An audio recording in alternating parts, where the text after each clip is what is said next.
There's no place to escape to. This is the last podcast. On the left. That's when the cannibalism started. What was that?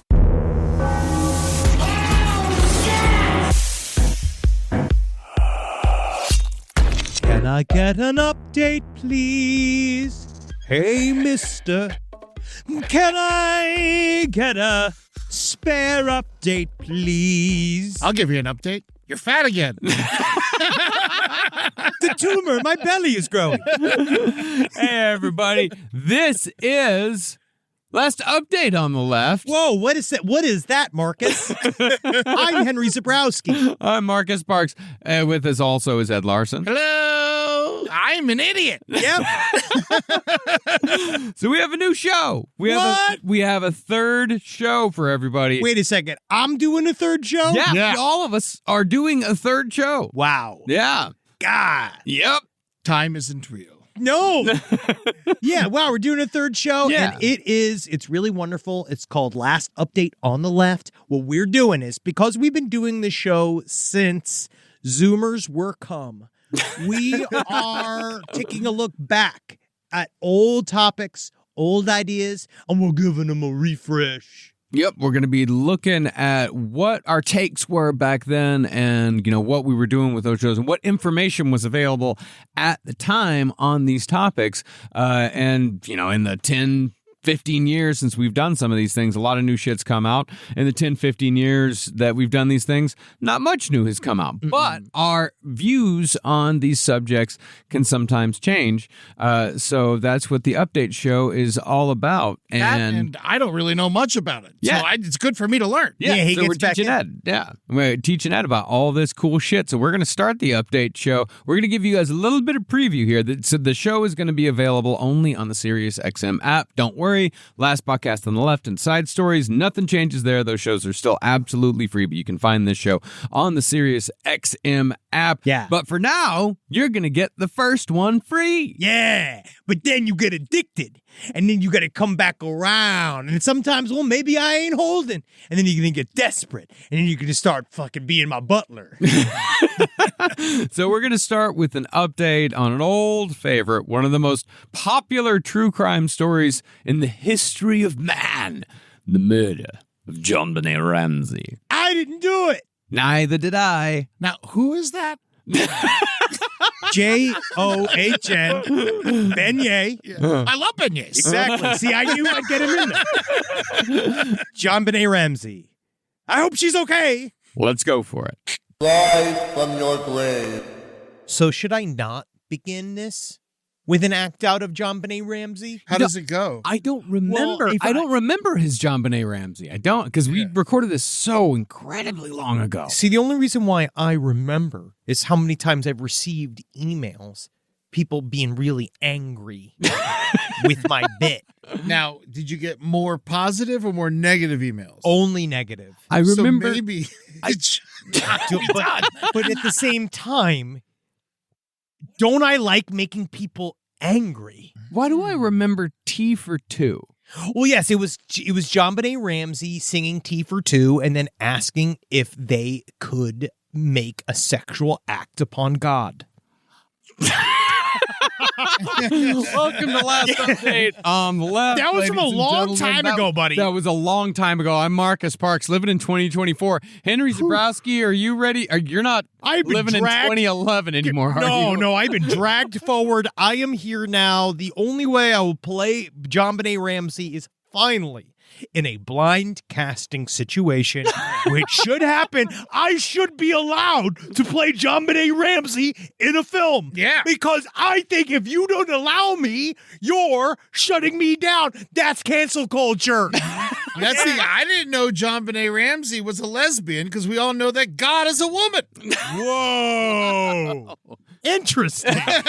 You see, this is really takes. wow. Hot take. So we thought we were going to come out the gate and make us not make everybody mad. Yeah. Yeah. It's too late. There's no way to do it. We're going to talk about JonBenét Ramsey again. Yeah. We had, I was about to say, we had a lot of fun with our JonBenét Ramsey series, but it was interesting. There was a lot of interesting stuff in the JonBenét Ramsey case, as there always is. I mean, the crazy thing about JonBenét Ramsey is that, like, the JonBenét Ramsey subreddit is still highly active every single day. It does not stop. People do not stop talking about this case. And we'll cover one of the latest updates that just came out about a month ago. Like 60 Minutes Australia did a whole thing with John Ramsey. This shit refuses to die. It's kind of like the millennial version of D.B. Cooper. Yeah. In a way where there are so many theories. Theories are still flying around because there has been no real tangible new evidence that has come out. We don't know, except, well, there's one piece that we will talk about that I do think is very, very interesting. But the one thing that all of the new information that has come out since our series and the information that was available at the time, and it's convinced me even more so, and this is controversial, that the parents did not do it. I don't think necessarily that the Ramseys did it. I think at this point it's controversial if you think the Ramseys did it. I know, if you think the Ramseys did it, you're a fucking moron. No, that is untrue. It is still extremely mainstream to think that they did it. Well, we will be immediately receive many emails saying that there's a difference between being cold, emotionally unavailable parents and being ones that murder their children. Yes, that's a huge difference. Just that there isn't a single piece of evidence that points towards the Ramseys. Well, in fact, every single piece of evidence points away from the Ramseys. It's also, well, there are specifics, but then it seems to be who else would know that information that would allow that to be included, especially in the ransom note. We're going to go through in some detail. It's such a sloppy murder to not be wrapped up. Yeah. That's the thing about it is that, and we talk about it in the series. The OG series, yeah. Yeah, the OG series is the reason why it was not wrapped up and why is because the Boulder Police Department was highly incompetent. A lot of things got fucked up in the investigation. Really, really fucked up. Well, let's go through, before we really get into it, let's have like a bit of a refresh of what happened to JonBenét Ramsey. Please. Yay! Oh, Marcus, what happened? Yeah, is she okay? Yo, Marcus! Maybe this time the ending could be better. She grew up and became Katy Perry. Oh! Well, but actually, we will get to that at the end. That was a very real heard thing. Of that. Yeah. Well, the body of 6-year-old JonBenét Ramsey was discovered by her father in the basement of the Ramsey home actually, I should do this. Maybe go a little true crime voicey. Please. The body of 6-year-old JonBenét Ramsey was discovered by her father in the basement of the Ramsey home on the afternoon of December 26, 1996. Her body was left beaten, strangled, and sexually assaulted. JonBenét's mother, Patsy, realized her daughter was missing after finding a ransom note on the kitchen staircase, demanding $118,000. It was unusually long and presumed to be staged after the FBI determined the only fingerprints were from Patty and other officers. JonBenét's father, John, pointed out that money was the exact amount he received as a Christmas bonus. Ho, ho, ho. Oh, what a wonderful little, this must be a gift list left by a curious young child. Oh, fat cats. I don't have $180,000. Yeah, I don't know what I would do about this. Oh, down to the basement. Ho, ho. Holy shit. It's not me. Santa doesn't have a dick. Well, there is a theory that Santa Claus did it. I have heard about this. Yeah. From who? But if it was in the casting, JonBenét. You heard it from Hanukkah Harry. Hanukkah Harry. He's like, I tell you what, that Kris Kringle's a son of a bitch. Patsy called the police at 5 a.m. on December 26th. 2 police officers responded to the Ramsey house within 3 minutes. The police did not find any sign of forced entry. John made immediate plans to coordinate the ransom payments, while forensics swept the house. JonBenét's bedroom was the only room in the house cordoned off to prevent contamination of evidence. The police determined this was a kidnapping case. Meanwhile, friends, family, victims' advocates, and the family's minister all came to the house to pay their respects.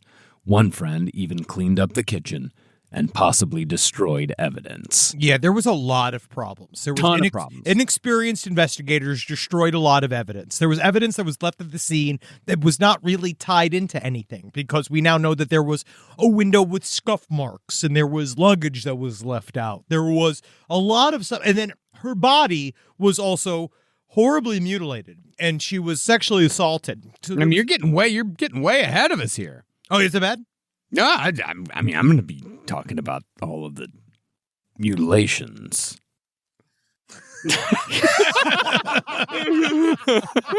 I mean, come on. It's like there's one thing to just say, like, her body was super mutilated, but come on, you know? Do it. Yeah, what happened to her? The autopsy revealed JonBenét was killed by strangulation and a skull fracture. Although no semen was found, there was a vaginal injury. The paintbrush was used to strangle her. The bristle end of the paintbrush was discovered amongst Patty's art supplies. They found pineapple in her stomach contents. John and Patsy both claimed they didn't feed JonBenét pineapple Christmas evening.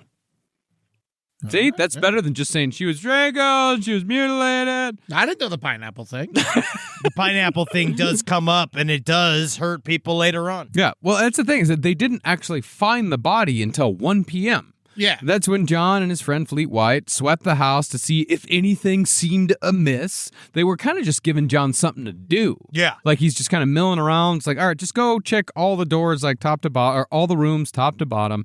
And then that's when they found JonBenét. Her mouth was covered in duct tape. Her wrists and neck were bound by a nylon cord and a paintbrush. And her torso was covered in a white blanket. And the police also failed to secure even that crime. They failed to secure even the crime scene where the body was found, because John picked up the body and carried it upstairs. And the cops didn't stop him. They didn't say anything like, no, this is a crime scene. Like, it was completely fucked. That's the reason why, like, that's why this crime, while it was so sloppy, has still never been solved. Probably never will be solved. Didn't they fuck up too with like footprints outside, and they didn't cordon off the front lawn, and there was snow, and so we couldn't figure out whose footprints were whose. They just said like, oh, there were no footprints leading to and from the house, but that was just to kind of cover their own ass, because it's somebody, like, because somebody had to have left and returned to the house at some point, because all of, like, the stun gun that was used to shock her was never found anywhere. Well, that's a new revelation. That's brand new. That's not brand new. Actually, we talked about it in our series. I thought that the stun gun mark was like just recently confirmed to be a stun gun mark. Bill James talked about it in his book Popular Crime. We talked about it. Like, that's been, the stun gun has been around for a long time. Yeah, because also stun gun technology wasn't really new. Like, it wasn't, how do you put it? It hadn't been fully modernized. Yeah. So it was kind of very, very specific to see that it was a stun gun mark on her body. How much of a pussy is this murderer that he has to stun gun a little girl before he bludgeons her? What it is, it's stunning her. Like, the theory is that he stunned her in her bed. Hey, you keep saying he. It could be a woman. Didn't they find male DNA? No Siemens. No, they did find male underneath her fingernails. Oh, no, yeah, they found male DNA on her fingernails. But again, didn't match the father, didn't match the mother, didn't match the brother. Matched nobody. That's the thing. Like, the FBI, like, ruled the Ramseys out within, like, few days. Like, it was the Boulder Police Department's like, no, it's the parents. No, it's the But you don't understand. That's because her father was creating the computer program that helped plan 9/11. I remember. And so he got cut out because he bought the judges to have them not look into the case. I remember. And it happens all the time. And it is not a difficult process. And certainly you're not watching the former president of the United States of America struggle with the own judges he hired. And for a fact that it's so easy to flip them. Mm-hmm. Yes, indeed. But, that's what we, like, that's basically what we know is, and then there was the ransom note was very long. They said it was talking about fat cats. Yeah, talking about fat cats. It was signed SBTC, which nobody has ever really figured out what SBTC means. Mm-hmm. It's, and the biggest thing about Single boy titty committee. Just thinking. Just spitball in here. And, of course, the big thing is that JonBenét Ramsey was a child pageant star. It was gross. She had won a ton of prizes. Like, she was like the biggest she was basically the biggest child pageant star in America at the time. She was the GOAT while she was still a kid. Goat here. Eddie Tunes.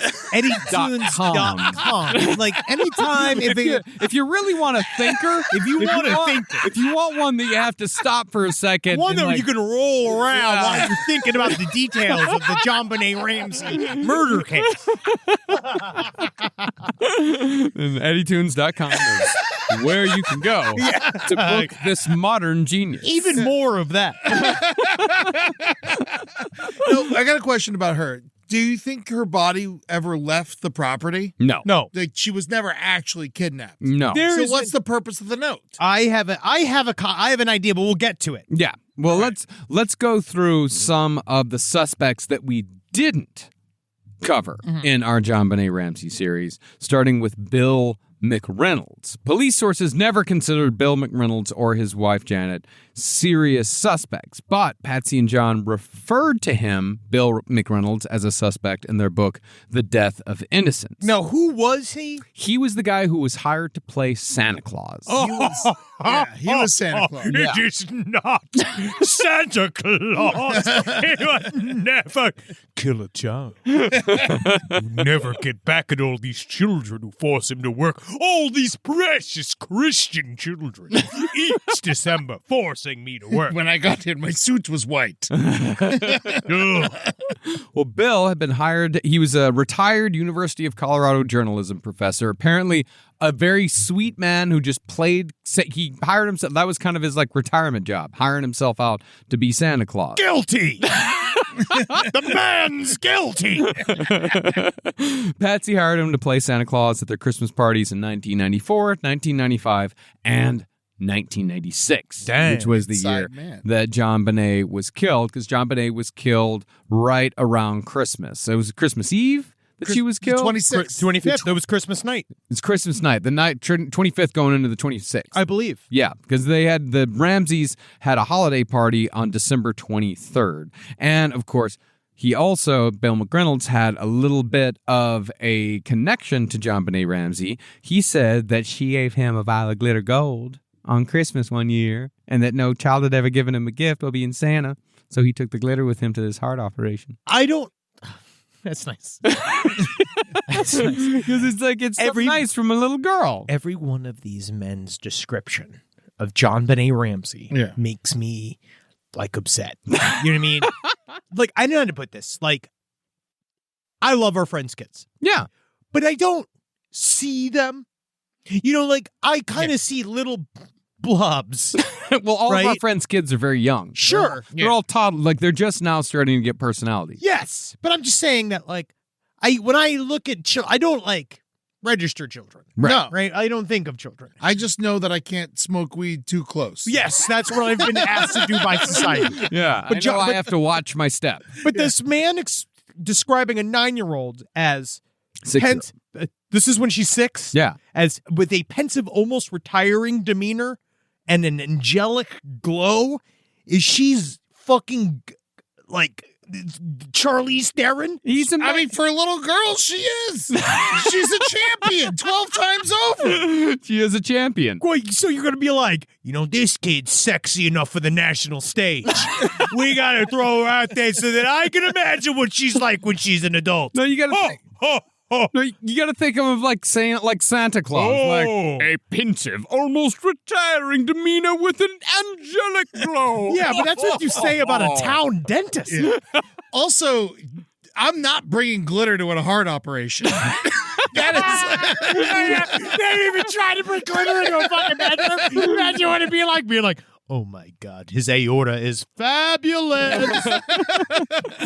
Well, this guy was at the Ramsey home for their holiday party on December 23rd. That is why he was questioned for the first time, because he was one of the many people in and out of the Ramsey home in the days leading up to JonBenét's death. I hate to tell you this, okay? I know you guys all think I did this, me being Santa Claus. But what if I told you I couldn't possibly have done this?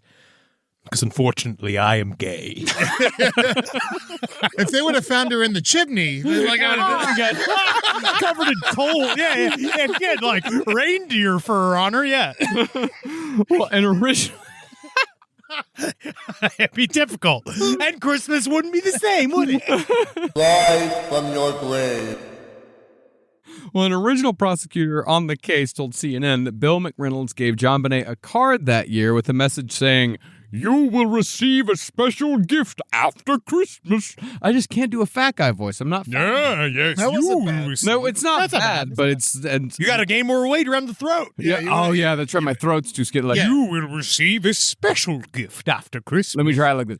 You will receive a special gift after Christmas. Please, you want to really get into the bees. It's the bees is where Here, the work's at. let me show you. Here's my fat man voice. Hey, Marcus. He did it to himself. He did it to himself. He did it. He's a good roaster can roast himself. As a matter of fact, he roasts himself first each morning. That's right. That's right. So- My nuts. Well, there was also the fact that his wife, Janet, had written a play with eerie similarities to the case. The plot revolved around the real-life murder of a 16-year-old girl from Indianapolis who was molested and tortured before being left dead in a basement. So it was like a farce or It was a musical? Yeah. A susicle. The McReynolds family also had a tragedy on December 26, but 22 years earlier in 1974, when their daughter and her friend were kidnapped and the daughter witnessed her friend be sexually assaulted. No one was ever charged for the crimes. Could be that person. Yeah. The McReynolds told police that they were extra sensitive to the nature of this crime due to what happened to their daughter. Yeah, it sounds like she wrote the play about what happened to their daughter. I think she just tried to deal with it. Yeah. People try to deal with it a different way. Yeah, I'm not saying in a bad way. I'm just saying, like, yeah, that's why she wrote that play. It's not about killing JonBenét Ramsey. No, it's about what happened to their fucking family. I think so. The couple gave handwriting and hair samples to the police, never formally linked to the murder, but they got enough shit. They had to deal with enough bullshit. They fucking moved to Cape Cod. Oh, yeah, So sure. they could just, and Bill McReynolds died of a heart attack in September 2002. But now he can go up to heaven and meet the real Santa. Mm. A weird old Greek man named Nicholas. You know, that I believe he, like, crawled out of the gut of a deer or something. You know what I mean? Yeah. You know those old, like, tiny Yeah. style, like, Where he's miracles? like, Yule man. Yeah. Give me more little people. Well, okay, Bill McReynolds, not a suspect. Not a Not suspect. But- Not a suspect. but- Glad we spent that time. But there's Candy Cane Man. Who sounds very much like a creepy Candy Cane Man. Candy cane man. I'm Candy Cane Man. This suspect took one of the decorative candy canes that lined the front walkway at the Ramseys' house the night of the murder. He removed it from their yard a week after the murder, quote, because it was there. Oh, like Mount Everest. Yeah. Yeah. I mean, we used to do that. We used to steal people's lawn stuff around Christmas time. Yeah, I mean, a little girl was raped and murdered in the house, but yeah, You know. you don't want to do that all the time. Last thing they want to do is see candy canes. It just reminds them of their little girl. I'm helping them out. I don't know. I think honestly, Patsy Ramsey is a very strange woman, so I do think that she might have been like, the candy cane's gone. Like, she might be that style of like, there was supposed to be 27 candy canes. Now there's only 26. How much else are we supposed to lose? What else bad can happen at Christmas? Again, a very strange woman, Yeah. but not a murderer. I must change my sweater. All the police officers are here. Yeah. Like Jane Curtin in Coneheads. However, it turns out some of the candy canes were missing on December 26th when JonBenét's body was found. The investigators believe the killer or killers could have taken them as a souvenir of sorts, so they turned their attention to their man, who also once admitted to having an obsession with JonBenét and built a shrine to her that he now keeps on his laptop. I'm going to say the JonBenét Ramsey Shrine seems to be a thing that keeps popping up, and it's kind of rough. It's really common. It seems to be a lot of these guys. It's disturbingly common. Yeah, and I do see why, as soon as I know that you have a JonBenét Ramsey Shrine, like, you do end up on the list of subjects. Oh, without on the doubt. suspects. You're going to be on that list. Yeah, you're going to be questioned. Yes, someone's Yeah. going to come and look at you because, again, it's just hard to, like, if she had a TV show, we can maybe talk about it. Like, if she'd put out an album, Uh-huh. you know what I mean? But you can't just, how do you put it? make be a shrine to it. full-time stan over a local child's pageant winner. Yeah. Seems She to never be. knew how famous she got. She no, she would have been so happy. She would have met Amanda Bynes. Yeah. No, but this man voluntarily provided a DNA sample and was cleared when it didn't match the samples found underneath JonBenét's fingernail. He aggressively offered a DNA sample, which I did not like. And I'm painting the police department with my DNA. oh, what you want? Hey, listen, so do you want some from today or from last week? Because I save each droplet of cum. Every time I think of JonBenét Ramsey, I try to save each droplet of cum I express, even thinking about her, just so that maybe one day, if I could bring her bones back to life, I can put a child inside of her. Is that enough? Is that? Am I being detained? Not guilty. Well, the big to-do. I wish I was guilty. I wish it was me. Don't you wish? God, what it would have been like to do it. So excited. I wish I could have been there. Well, the big to-do when it came to JonBenét Ramsey's suspects. I wish it was me. My dream role. The big to-do came in 2016 when Burke Ramsey, JonBenét's older brother, he was the one who was 9 at the time, right? Yes. Yeah, He was 9. He was 9. He went on the Dr. Phil show and spoke about his sister's disappearance for the very first time. And his appearance on the show, he was again weird. Yeah. Like he was a weird guy. Yeah, was 'cause kinda- he was. He was smiling a little bit too much for people's liking. And of course, they all started pointing at her. He did it. He did it. The most popular theory that Burke did it is more or less that he got up for a midnight snack of pineapple, and when JonBenét heard him, she got up, followed him to the kitchen. She stole some of his pineapple. She had undigested pineapple in her stomach when she died, and so he lost his temper, hit JonBenét over the head with a flashlight. The family panicked, and John and Patty staged the scene to make it look like a stranger broke into the home, and then they wrote the note and they called the 911, and that's the stupidest fucking thing I've ever heard in my life. Yes, and they say apparently if you listen to the 911 call, the original one is that you hear John saying, "We're not speaking to you," Patsy saying, "What did you do?" while Burke was replying, "What did you find?"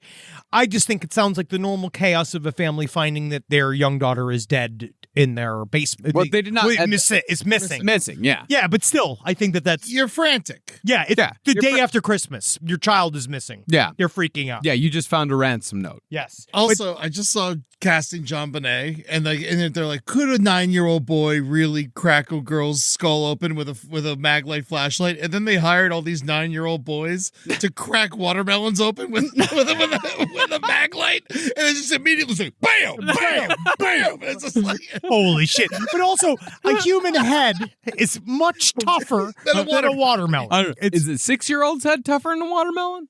maybe not. Let's go find out. Excuse me. I'm just going to go down the street. There's a child. You see, we have that dance school. Yeah. Yeah. Let me go find out.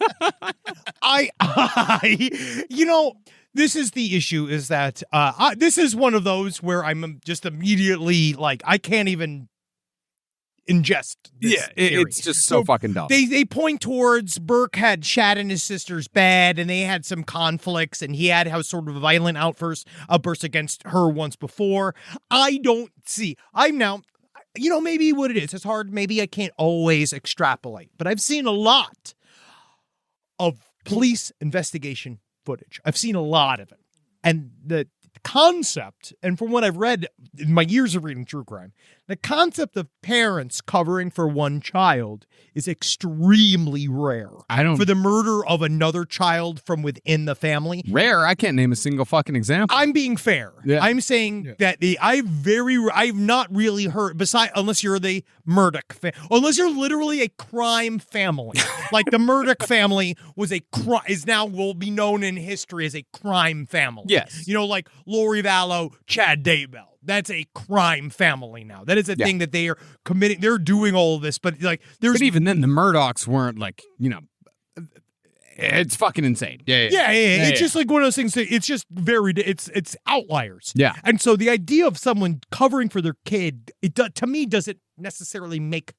It just doesn't make sense. I don't really understand why you would do that when you already, because it's like the two kids are gone. You're just going to get blamed yourself. Yeah. You're going to be it's going to be a whole thing. But the evidence just isn't there. And also, why keep the child, if you're going to do that, why keep the child in the house? She also didn't die from the head wound. The head wound is not how she died. She died from the strangulation. So that is one thing. They said they didn't discover the head wound until after, like they had lifted her body and they moved it. So it wasn't even that notice. It was a head wound, but it wasn't like smashing a watermelon with a MacLeod. And it would probably be a lot more of a mess if a 9-year-old did it. Yeah. Yes. Yeah. That's all I think. And that again, my opinion. But the thing they come back with that is that it occurred in the kitchen. And remember, the family friends had cleaned up the kitchen accidentally. Cleaned up all that. So all that evidence is gone. And then the idea that they like. So Burke is 9 years old. So Burke is 9. He's going to kill his little sister. Like, it just doesn't make any sense that you would go through all of especially if you're going to fake it. If you are going to fake it and cover up for your kid. So then you're going to go ahead and sexually molest your dead daughter's corpse, right? Like, might be hard language. But if you're going to go ahead and do that, right? Like, that's insane. And then you are now going to write a note that then with the number on it that points to you. I still think that all of this is this is all from the outside, but I absolutely, it's of course all from the outside. Oh, well, he's also, of course he was weird. Yeah, of course he reacted weirdly after the fact. Of course he was, he might have disliked his sister. He was 9. Yeah. Like he said that he drew a bunch of pictures of the family without JonBenét in it. He was probably he probably got sick of her. Yeah, she probably got all of the attention. Of course she got all the attention. Like she got all stuff. So in that way, maybe we're building more of like a case, but not for a 9-year-old, not for a normal That's all kids. shit's totally normal. Yeah. Yes. You used to torture Jackie. You didn't kill her. Jackie was the physical one. She was the one that used to hurt me. And then I'd get hurt. And then I'd hurt back. Yeah. And then my mom would come in and then she'd start crying. So fast. But then she'd start crying. She'd start crying. Yeah, didn't you? And I was stuck. Didn't you pour milk on your chest and shake your breasts at her or something like that? That was when we were getting along. Yeah, that was then the Night. We used to the do man of the night. Yeah, king of the night. King of the night. Yeah, because I used to put my homecoming king crown on Mm-hmm. and used to come in and pour milk all over my chest. And that made you king of the night. Yeah. Yeah. What was wrong, man? Well, now that we've gone through those old suspects, let's go through some of the newer ones that have come up since we recorded our episode. Did we talk about the housekeeper last time? I don't think we talked about the housekeeper at all last time. Wasn't in the notes. We have to talk about the housekeeper. We have to talk. So yeah. we're going to do this right now. You go ahead and you go for the housekeeper. You take the lead on this one. So one of the biggest issues, I think red flags in here. So there is information in that. So we brought up the ransom note. So this ransom note was written. We know that there was a couple, quote unquote, scrap draft ransom notes that were written and were found in the garbage. We know that the person who was asking for ransom was asking for a number that matched John Ramsey's Christmas bonus. 118,000. So they saw it, right? They saw that amount of money. And so there was some tie-in to their housekeeper. So another housekeeper who did technically sue and won a defamation lawsuit because she was named in the book. Yeah. In the Death of Innocence. Her name was Linda Hoffman Pugh. She was deemed a suspect because the statements being made by the police about her, first up, just asking for a loan. The night after the murder, the police showed up at Hoffman Pugh's house and demanded that she write the number 180,000 on a piece of paper and then went to go get all the DNA to try to sort her out, right? So she did not appear in the DNA that was underneath JonBenét Ramsey's fingernails. She said that her husband and Patsy, both are the housekeepers, the housekeeper tried to throw Patsy under the bus. So essentially trying to say that Patsy had multiple personalities. Where Patsy is just a run-of-the-mill, kind of rich, aggravating woman. Yeah. Right? I think you can maybe see that, right? But it's very interesting is that Linda Hoffman Pugh had called Patsy a couple of days before Christmas. So she said her sister, who was her landlord, was going to evict her. and she didn't come up with her past due rent. She asked Patsy if she could borrow $2,500. Patsy consoled Linda and agreed to lend her the money. In fact, Patsy had intended to leave the check for Linda on the kitchen counter before leaving for the Michigan trip, which they left when they came back, right? Which is when all this happened after they came back. Linda would let herself in the house and pick it up while they were gone for the holidays. And she would say weird stuff. Should Linda remark one time, JonBenét's so pretty, aren't you afraid that someone might kidnap her? Which is like a fun thing for your housekeeper. My mother used to say that kind of stuff all the time. Yeah, I know. No, it's just mom. That's just off-color That's shit. 90s talk, like fear that everyone's getting kidnapped. Mm-hmm. Yes. So they got her out of there.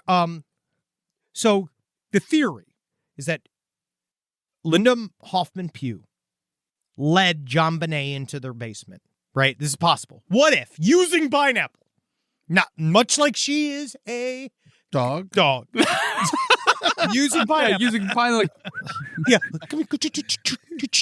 But probably feeding her pineapple and bringing her down, because sounds like it's a thing that she really liked, right?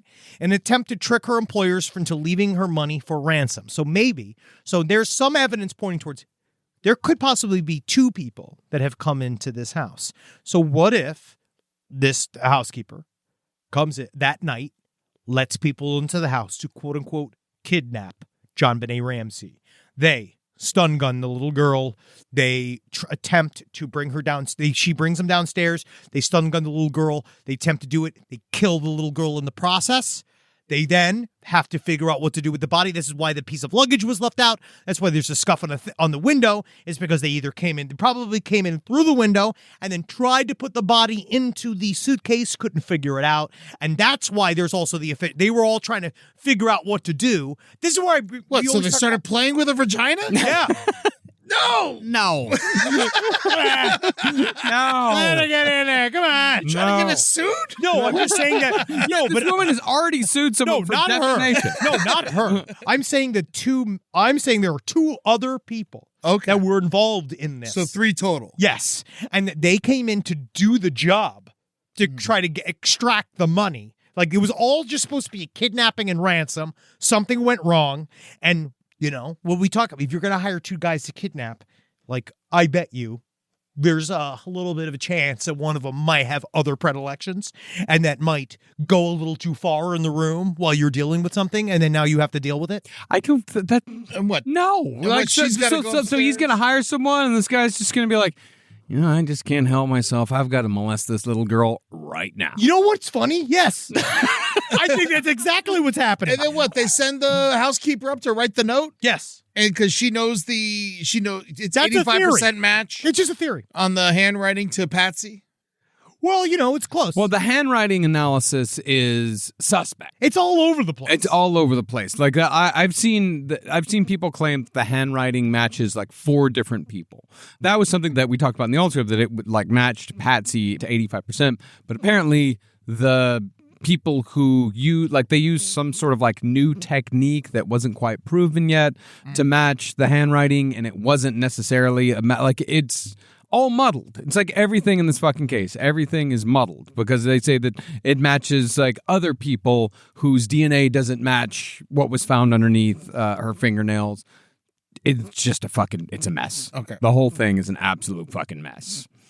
You want to get some new suspects? So Yeah. Well, that was that's one theory. So you think the housekeeper did it? No, I don't think anything. I legitimately It is the housekeeper theory is a theory that people put forth. Yes, Yeah. it is a theory. Yeah, it is a theory. If you even remotely knew them, you're a suspect, right? Yes, that is the absolute truth. Yeah. Yeah. Because someone with inside knowledge made this happen. Maybe.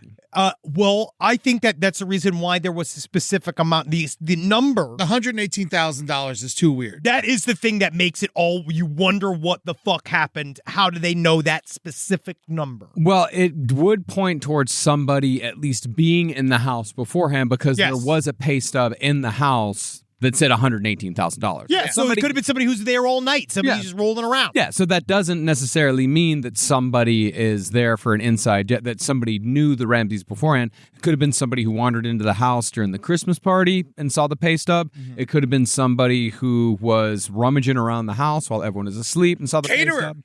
Could be the caterer, could be fucking anybody. Never yeah. blame the caterer. Yeah. Oh, how else they get all that pineapple and Boulder around Christmas? No, the caterer's how you get your fucking good drugs. Rise from your grave. Well, let's start with Glenn Meyer. Glenn Meyer's ex-wife Charlotte Hay said, quote, "I believe my husband killed JonBenét. I knew he was capable of it." Cool. Glenn So you guys got on well. Glenn Meyer lived in the basement of JonBenét's now deceased elderly babysitters, Joe and Betty Barnhill, and apparently had a shrine to the slain child with pictures and newspaper clippings. That's two. Yeah, I mean, my mom had a shrine to Judy Garland. She didn't fucking put cigarettes in her throat. You don't know what happened. You don't know what happened between your mother and Judy Garland. Judy Garland is one thing. A child murder victim is another entirely. Yeah, there's many shrines to Judy Garland all over America. Yeah. Yeah. Yeah. And JonBenét. Yeah. Unfortunately. Yes. She's a cultural icon at this point. You know why? Because again, if she had put out an album, she's not Selena. You know what I mean? She is But she's beloved. I'm not saying. Well, it's because she's a. How do you put this? It's because she's a beautiful little girl. Are you going to that call her died a way no before. talent hack? I'm just saying, how'd she get this gig? Oh, so we're going to give Mark Twain prizes to everyone? Well, this guy, Glenn Meyer, allegedly also had a photograph of a Navy Avenger aircraft in his basement with SBTC lettering on it. The same, the end of the ransom note said SBTC. Okay. The media site Radar Online claims that his handwriting matched the ransom note, but the handwriting analysis on this case thus far has been completely invalid with methods completely made up for this case alone. So who knows if this claim is conducive with factual handwriting analysis. According to a news story, private investigators through the online group JonBenét Investigations found They must have fun parties. founder Roscoe J. Clark and co-investigator Derek Bromerich traveled to Colorado and obtained a DNA sample from a discarded cigarette after pursuing and stalking Glenn Meyer. Clark told Radar Online, "This could be the breakthrough everyone has been waiting for during the past 24 years, and it's based on hard evidence and forensic science. I'm 100% positive we have the right suspect, and we can't rule this person out." These amateur investigators think that possibly 2 men were involved with the murder of JonBenét. However, nothing yet has come from the cigarette. Yeah, where's that information? Not there. It's been like 6 years. It's not These guys out. are like Bigfoot hunters. Oh, look, no, but this is what we're saying. This is becoming It's a cottage industry. It's a pastime. Yeah. This is why, like, even as we put out this episode, we're going to get many people yelling about the things that we've done wrong or said wrong, which I understand because they're living their whole lives researching this, which is the truth. But it's also, like, there's only so much you can look into. We hired our team. We put our whole team of researchers into it, and we're looking at this information. This is as much as we can find. Yeah, I mean, but that's the thing. You can't cover every single tiny little theory because, as you said, like, everybody who was connected to the Ramseys in any way was considered a suspect at some point. And that's the thing. Not necessarily considered a suspect by the Boulder police or by the FBI. More like these fucking internet sleuths. Yeah. Also, when you re-look at this ransom note, I'm looking at it right now, and what I find interesting about it is that, which they also talk about all the time, is its length. Like that it's extremely long. It's very long. It's 300 and some odd words long. And when they dotted the I's, they did the little circle instead of that. Yes, which is very strange, very specific. Yeah. But all of that is done on purpose. I believe that the A's in this are specifically changed in order for them to look different. If you can look, it looks a little strange.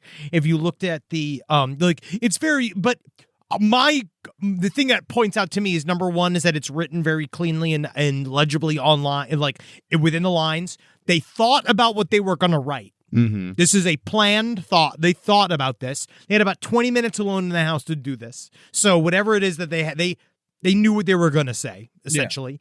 And they did talk about, like, someone that knew something along the lines of police investigation. Or they acted like it.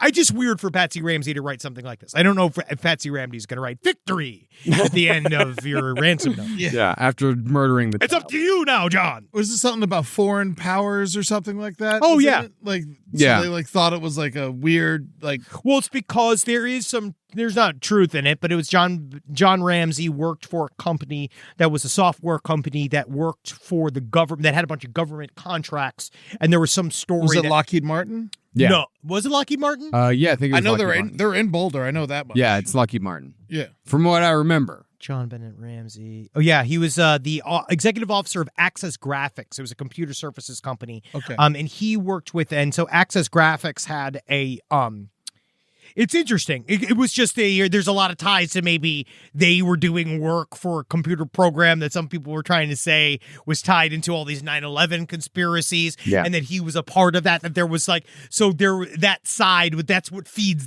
all of those conspiracy theory rumors. Oh yeah, there's a whole JonBenét Ramsey is tied into people tie it to MK Ultra, people tie it to 9/11 was an inside job. This is one of those stories that people can plug whatever they want into it because it is so sloppy and there's so much shit going on. And John Ramsey was a very connected individual. He was involved in a lot of shit. Yeah. So there are a ton of, you can make so many fucking connections to this case that you kind of lose what's right in front of you. Yeah. Who killed the Lindbergh baby? This is very similar. Oh God, what was his name? Yeah, we got to do that. Yeah, we're gonna I want to because Charles Lindbergh is a fascinating character. Charles Lindbergh's a massive piece of shit. Yeah, we should cover him. He's a fucking Nazi. Yeah, but fascinating. Yeah, no, he's fascinating. But he is a Nazi. That's what I'm saying. He's a Nazi. Yeah. He was like this American hero that was also a Nazi. Yeah, he's very interesting. But yeah, I think that the dingo did it. Well, let's move on to the next suspect, a guy named Gary Olivia. This guy is disturbing. Okay. Michael Vale, who knew Olivia in high school and had many, many interactions with Oliva throughout the years, remarked that Gary Oliva was named Scary Gary in high school. And so Michael Vale took pity on Oliva and allowed him to quote-unquote orbit around Vale's friend group in high school. It was like the artsy kids, the poet kids. Yeah, the understanding kids. Yes, the kids that will bring a weirdo in. It's like, yeah, Scary Gary, we'll keep him around. He's scary. He's very scary, but hey, somebody's going to hang out with Gary. Yeah. Oliva continued writing to Vale following high school, and his letters became more dark and depraved by 1989. He started frequently writing about blood, murder, cannibalism, and child rape. Within 2 years, Oliva was arrested for raping a 7-year-old girl and attempting to strangle his mother with a telephone cord. Very good suspect. Good, yes. Very good. This has got legs. Yeah.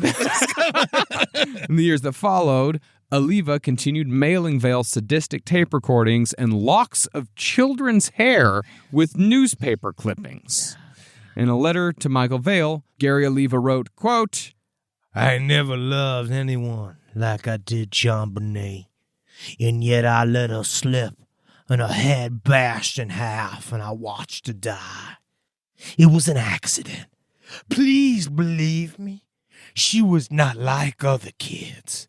Yeah. In another letter, he wrote, JonBenét, ooh, mamacita, completely changed me and removed all evil from me. Just one look at her beautiful face, her glowing, beautiful skin, and her divine God body. I realized I was wrong to kill other kids. Yet by accident, she died, and it was my fault. it's like a fucking true detective character. Yeah. Put flowers on. Yeah, Henry, you're hired. This guy did it. Well, Vale claims that Oliva called him on the night of December 26, 1996, saying that he had hurt a little girl and that he was in the Boulder, Colorado area. The next morning, Vale found out about JonBenét's death in the newspaper and immediately called the Boulder Police Department to give them the tip. Never heard back from the investigators. Because they just, and also Gary Oliva attended a candlelight vigil shortly after the murder. And that's something that you see murders do a lot. All the time. Yeah, they go to funerals, they go to vigils, they go anywhere where people are feeling sad about the case and they soak it up. This is the guy. See, when they found Oliva, this is interesting from Rolling Stone. Like approximately when they found him, his phone, because he was arrested in 2016 on child porn charges. So he was selling child porn. And he had this is what they found, quote, approximately 335 photos that had something to do with JonBenét Ramsey. Some were regular photographs of her found online. One of these photographs, 19 were images from her autopsy, likely from the photographs that had been leaked to the press in years past. There were also many photographs that would appear to be shrines to JonBenét Ramsey. It isn't known that these shrines are located, or if they were created by Oliva or not. I observed in the contact section of Oliva's phone that there were many references to JonBenét Ramsey. In the video section of the phone, I found several videos that were tributes to JonBenét Ramsey as well.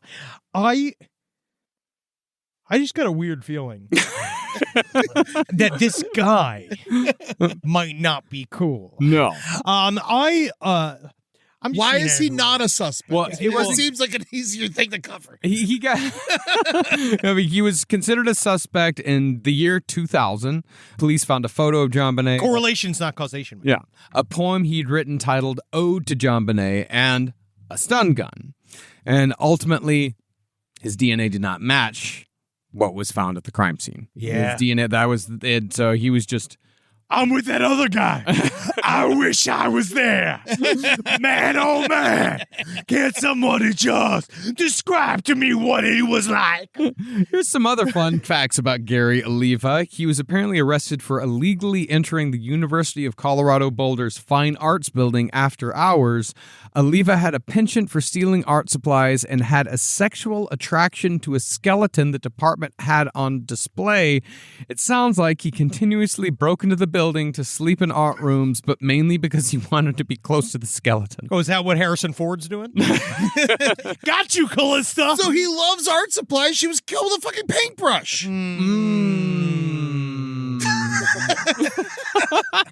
Well, then he also, in 1991, he tried to kill his own mother with a telephone cord. Yeah. During the course of the assault. What is Oliva even threatened happening his mother, stating, I should have killed you a long time ago. I made other threats to kill her. He also stated that when the sheriff arrives, they will find you dead. That was 5 years later. That was, he spent 17 months in jail for the attempted murder, and then he moved to Colorado. So he was in Colorado at the time. Yeah, and he used to hang out at the University of Colorado a lot, and he'd just hang out on the campus. He'd drop in on classes. He'd just sit in the back. He was I used also to do that, but I started falling asleep and they found me out. Yeah, and you're being like, why do you keep breaking into school just to be bored?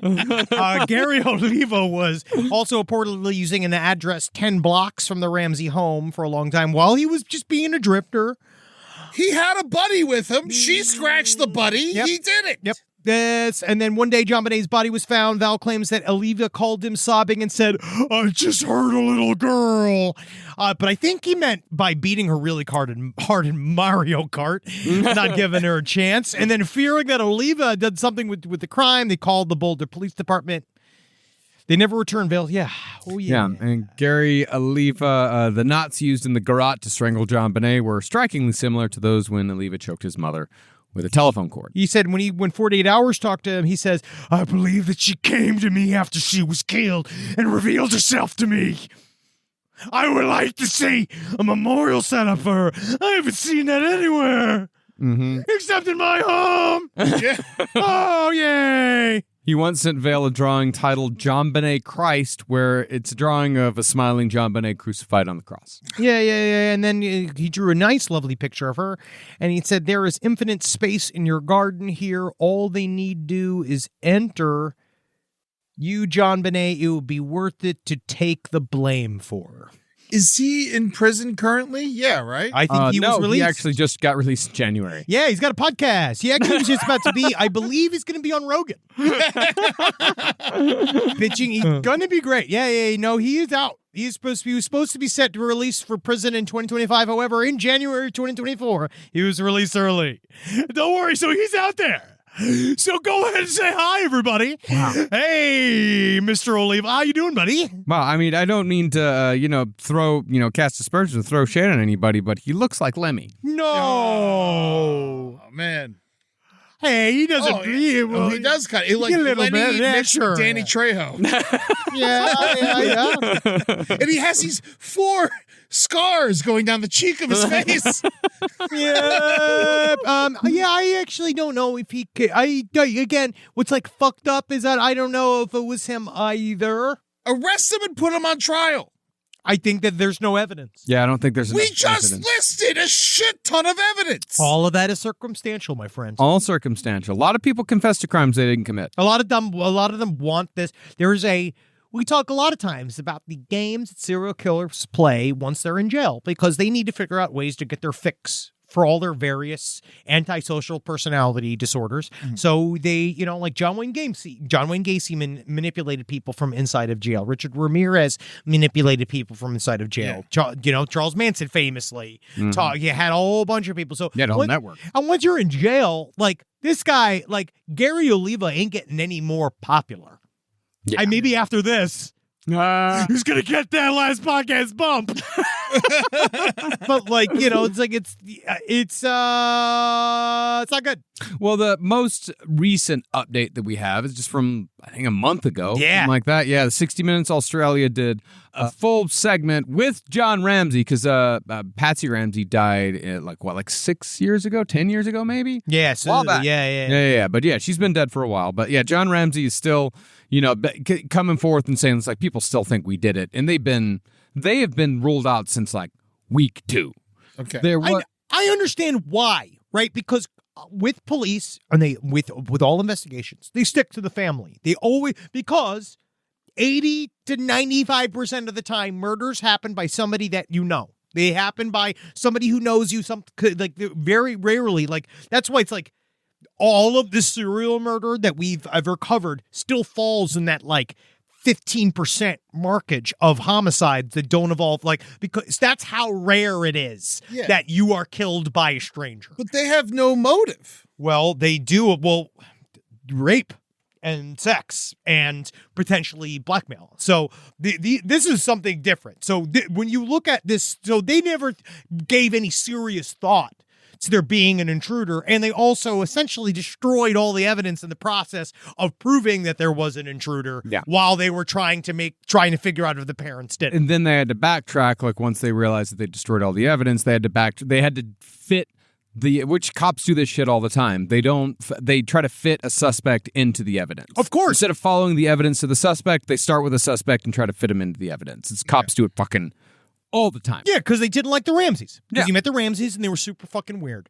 And then Burke was also weird to you. You didn't like Burke. So it's also easy. Yeah. I mean, that's the thing, because that's the other thing, too. It's also kind of statistically. Yes. It's who does it. And the cop wanted to hire the Santa Claus, but he was already booked. And so he's like, hey, I wanted the Santa Claus. Fuck you guys. I haven't worked in a year since everybody said I murdered JonBenét Ramsey. I'm forced to be an Easter bunny. But the big thing that this 60 Minutes thing talked about was that 9 months after JonBenét was killed, on September 14th, 1997, a similar crime occurred. Another little girl named Amy was sexually assaulted by an intruder, but the mother was able to intervene and the perpetrator escaped. Amy and JonBenét knew each other because they were in the same dance class. Okay. But Boulder Police Department refused to look into any links between the cases because, of course, they're still on the fucking parents. Oh, yes. And then the ultimate one, which is the photographs of the open window with the scuff marks on the wall of someone coming in, maybe in or out, the suitcase with broken glass in it. The photographic evidence could have shown how the intruder left the Ramsey house. There was also fibers of clothing JonBenét wearing on the night of the murder were in the suitcase. So it was like someone tried to put her in the suitcase, but they don't know. So that's why it was left that way. Yeah. Was because no one was supposed to find her. But they fucked it up. Yeah. Something happened. That's why I think truly why there was multiple people, because I think that there was a lookout. And I think that there was somebody who was saying something is happening. I don't think that the murder and the note happens in a sequential order. I think they're happening at the same time. I think somebody's upstairs writing the note. I think there's two people downstairs that are supposed to be handling a child. I think the person from upstairs come downstairs, sees two people that have now fucked something up so royally because one of them was just there for the money and the other one literally is a child molester, and they're watching two guys that have just went ham on a child when we were not supposed to. This was not the plan, bros. Like, how many times do we see that in movies, which I agree with, the idea of like, this is not supposed to be the plan, bros, and then it's happening and now it's all fucked. Could be. It's this Oliva guy. There's no way it's me, man. There's no way, dude, because I would have stayed. I would have hung out with her, man. Well, thank you very much, everyone, for listening to our JonBenét Ramsey update. And I think that it could have been less pleasant. Yeah, it could have been. I think that we did a good job. I'm happy that you're happy. I feel that we've course corrected, and our taste now is we're so classy now. We're not like how we were. We're so mature with our analysis and our material. Sure. I'm wearing a Care Bear shirt just to feel my inner child. Hey, as long as you don't rape and murder your inner child, everything's going to be fine. Mm-hmm. Is that a good way to end? I'm not going to do any longer, so I guess it is. All right, so we'll go down to patreon.com and check Last Podcast on the Left to go and see us. Go on TikTok, where even just the mention of most of the words in this episode would get the content banned at LP on the Left. Go to and see us on YouTube. You can email us at sidestorieslpotl@gmail.com and tell us how wrong we are. And then come see us on tour. You know what? You're allowed to tell me I'm wrong as long as you buy a ticket. So if you could, this is my new thing. All right, how about this? I will acknowledge that I'm wrong with an email if you're wrong. If you also include an order confirmation number for a ticket to one of our North American shows. Wow. You can correct me, but you have to give me money while you do it. That's nice. All right. And you're just doing general. You're not doing VIP with that? Nope. He said it. All right, cool. General admission. General admission. Yep. So, and then go check us out. We'll be at various North American cities. Come see the JK Ultra Tour. We're also going to Australia. And we'll be seeing all of you upside down in August. Goodbye, everybody. Bye. Hail Satan. Hey, again. Hail Burke. Oh, wow. Well, I mean, guess. I guess. Yeah. I don't know what he's up to. I'm going to a place where they rehabilitate me for my attitudes towards children.